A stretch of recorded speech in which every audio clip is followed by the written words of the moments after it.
కాంగ్రెస్ ప్రభుత్వానికి ఏం చేయాలో ఎలా చేయాలో ప్రభుత్వాన్ని ఎలా నడపాలో అర్థం కాని పరిస్థితిలో ఉందన్నారు బీఆర్ఎస్ పార్టీ అధ్యక్షుడు మందా సంజీవరెడ్డి. గతంలో ఎమ్మెల్సీ కవిత అనేక ఉద్యమాలు చేసి బీసీలకు సమన్యాయం కల్పించాలని పోరాటం చేశారన్నారు. అదేవిధంగా మందకృష్ణ మాదిగ ఎస్సీలకు ఎస్సీ వర్గీకరణ చేయాలంటూ అనేక పోరాటాలు చేశారన్నారు.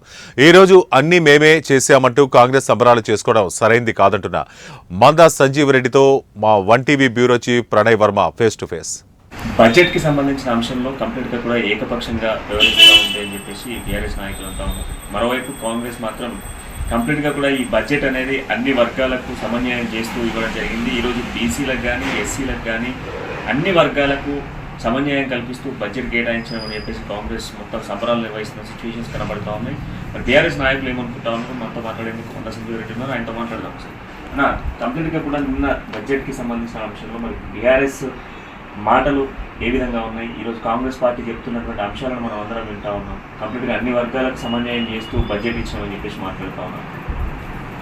అందరికీ నమస్కారం. నిజంగా నిన్న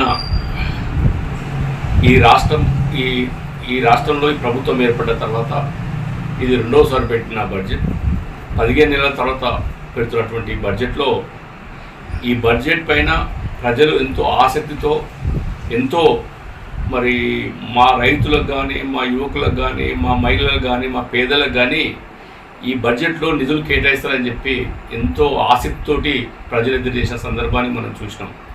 కానీ గతంలో కాంగ్రెస్ పరిపాలన ఏ విధంగా ఉంటుందో, అధికారంలోకి వచ్చినప్పుడు ఒక తీరు, అధికారం వచ్చిన తర్వాత ఒక తీరు, రాకముందుకు ఒక తీరు ఏదే విధంగా ఉంటుందో సేమ్ ఇది కూడా రేవంత్ రెడ్డి ప్రభుత్వం కూడా గత కాంగ్రెస్ పరిపాలన గుర్తుకు తెచ్చింది. మొన్న బడ్జెట్లో ఎంతో ఆసక్తితోటి రైతులు ఎదురు చూసారు, అదేవిధంగా మహిళలు ఎదురు చూసారు, అదేవిధంగా యువతర ఎదురు చూసింది. మరి యువతకు నిరుద్యోగం గుర్తిస్తా అని చెప్పారు, మరి ఆ నిధులు కేటాయిస్తారు, అది పెట్టలేదు.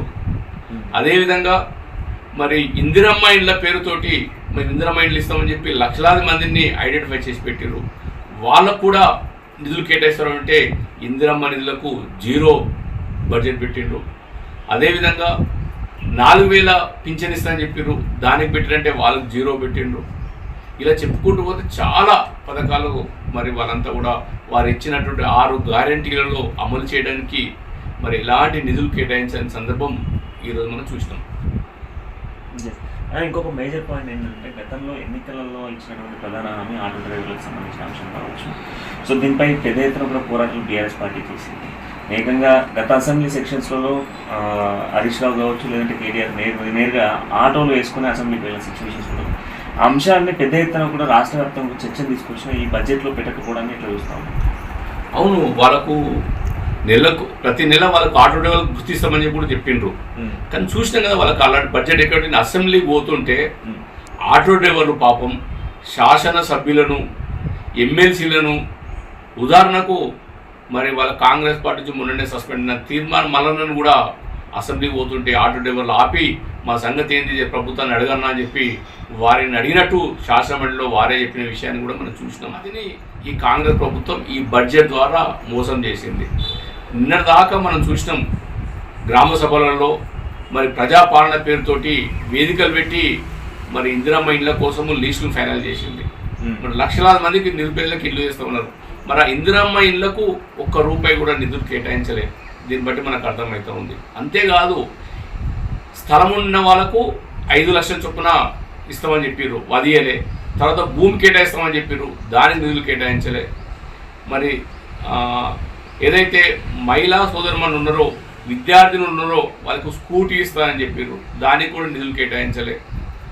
అదేవిధంగా మరి ఇంకా చాలా వాళ్ళు పెట్టిన పద్ధతులు ఏవైతే ఉన్నాయో, వారు ఇచ్చిన 6 గ్యారంటీల్లో భాగమైన 420 హామీలు అమలు చేయడానికి వాళ్ళు కేటాయించింది గుండు సున్నా.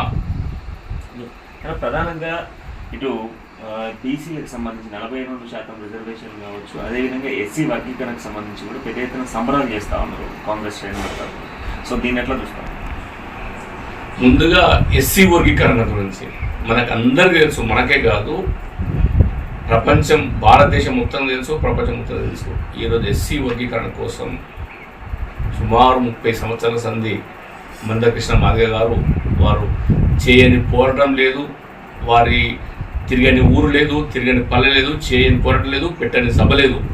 లక్షలామంతో ఎన్నో సభలు పెట్టి ఎన్నో చేసి ఈరోజు ఈ వర్గీకరణకు మరి బీజం చేసినంటే ముందుగా మనమంతా మందకృష్ణ మాదిగ గారికి మనం అభినందించాలి, వారికి చేతులెత్తి దండం పెట్టాలి వీరంతా కూడా.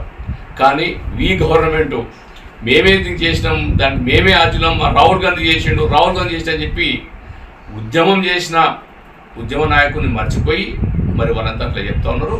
అది వాళ్ళ విజ్ఞత, వాళ్ళ సంస్కారం. ఏదేమైనా ఈ వర్గీకరణ ద్వారా మరి ఎవరైతే దీని లబ్ధిదారులు ఉన్నారో వారికి ఇక్కడైనా వారికి కేటాయించిన రిజర్వేషన్లు ఉద్యోగాలలో కానీ, రాజకీయాలలో కానీ, విద్యా విధానంలో కానీ ఏ విధానంలో కూడా వారికి వచ్చిన విధంగా వారికి ఇచ్చినట్టయితే ఇప్పటి నుండైనా వాళ్ళ ఎదుగుదలను మనం ప్రోత్సహించినట్టు ఉంటుంది. దీనికి అంత కారణమైనటువంటి మందకృష్ణ మాదిగ గారిని, వారికి వెన్నంటుండి నడిచిన యావత్ ఎంఆర్పిఎస్ నాయకులను మనస్ఫూర్తిగా నేను ఉదయపూర్వక వారందరికీ కూడా శుభాకాంక్షలు తెలియజేస్తా ఉన్నాను, అభినందనలు తెలియజేస్తా ఉన్నాను. ఇక రెండవది బీసీకి సంబంధించిన రిజర్వేషన్. గతంలో 29% రిజర్వేషన్ ఉండే, ఇప్పుడు 42% రిజర్వేషన్ మేమే తెచ్చామని చెప్తున్నారు. ఇది కూడా మరింత వారి కళ్ళబొల్లి మాటలకు నిదర్శనం. మనకు అందరూ తెలుసు, బీఆర్ఎస్ పార్టీ అధికారం ఉన్నప్పుడు, కేసీఆర్ గారు ముఖ్యమంత్రిగా ఉన్నప్పుడు, అదేవిధంగా ఎమ్మెల్సీగా ఉన్నటువంటి కల్వకుంట్ల కవిత గారు, మా ఎమ్మెల్సీ గారు, మరి వారు బీసీ ఉద్యమాన్ని లేవదీసి బీసీలకు మరి కావాల్సినటువంటి రిజర్వేషన్ను అన్ని రంగాల్లో రిజర్వేషన్ 49% రిజర్వేషన్ ఇవ్వాలని చెప్పి వారు జంతర్ మంతర్లో ఢిల్లీలో మరి అక్కడ ఉన్నటువంటి బీజేపీ ప్రభుత్వాన్ని, మోడీ ప్రభుత్వాన్ని ఎదిరించి పెద్ద ఎత్తున అక్కడ ఢిల్లీలో కూడా ధర్నా చేసే విషయం మనం చూసినాం.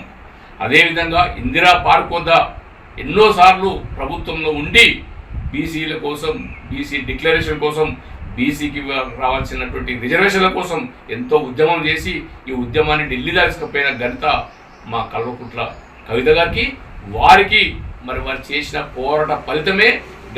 బడ్జెట్కి సంబంధించిన అంశంలో కంప్లీట్గా